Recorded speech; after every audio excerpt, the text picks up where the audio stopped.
Hello students, 10th Maths Chapter 2 Numbers and Sequence Exercise 2.5 7th sum இந்த வீடியோல பார்க்கலாம். If 9 times the 9th term is equal to the 15 times the 15th term அப்படின்னு ரெண்டு equal அப்படின்னு கொடுத்துருக்காங்க. அதாவது 9 into T9 is equal to 15 into 15 அப்படின்னு கொடுத்துருக்காங்க. ரெண்டு ஈக்குவல்னு கொடுத்துட்டாங்க. Show that 6 times 24th term is 0. அது வந்து 0-ஆ இருக்கும் அப்படின்றத நம்ம சொல்லணும். ஃபர்ஸ்ட் given எழுதிக்கலாம். 9 into T9 is equal to 15 into T15. இந்த வேர்டிங்ஸ்ல கொடுத்துருக்காங்க இல்லையா, அதை நம்ம வந்து நம்பர்ஸ்ல எழுதிக்கிறோம். இப்போ Tn ஃபார்முலா என்னது? Tn is equal to a plus n minus 1 into d அப்படின்றதுனால இந்த T9 இருக்கு இல்லையா, அதுக்கு பதிலா இந்த ஃபார்முலால சப்ஸ்டிடியூட் பண்றோம். So 9 into a plus n க்கு பதில் என்னது 9. So a plus 9 minus 1 into d which is equal to 15 into n க்கு பதிலா 15 சப்ஸ்டிடியூட் பண்றோம். So a plus 15 minus 1 into d அப்படின்னு வருது. 9 minus 1 னா 8. So 9 into a plus 8d is equal to 15 into 15 minus 1 14. So a plus 14d அப்படின்னு கிடைச்சிருக்கு. இப்போ இந்த 9 உள்ள மல்டிபிள் பண்ணலாம்.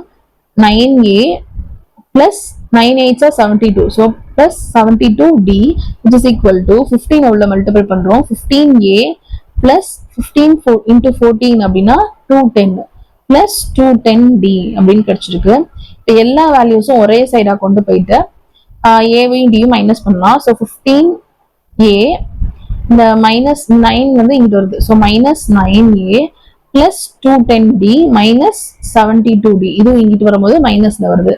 இது இஸ் ஈக்குவல் டு எந்த வேல்யூ இல்லை, ஸோ 0. இப்போ ரெண்டையும் சால்வ் பண்ணுங்க. 15 மைனஸ் 9 அப்படின்னா 6.